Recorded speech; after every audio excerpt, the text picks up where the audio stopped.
Hello, everyone. Welcome to the channel. Now I will show you how to delete Google account from iPhone.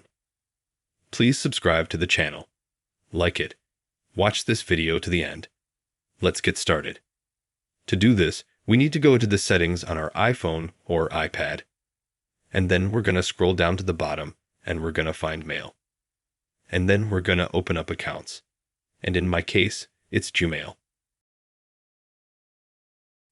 And here we can click on Delete Account. And after that, it says here that all our notes, all our data will be deleted from our iPhone. So in this simple way, we can completely and permanently delete our Google account from our iPhone. Click Delete from my iPhone. If you liked this video and found it helpful, you can subscribe to the channel. Put a like. Thank you all very much for watching, who watched this video to the end. Write in the comments what you would like to see in the next videos. Thank you all. Goodbye.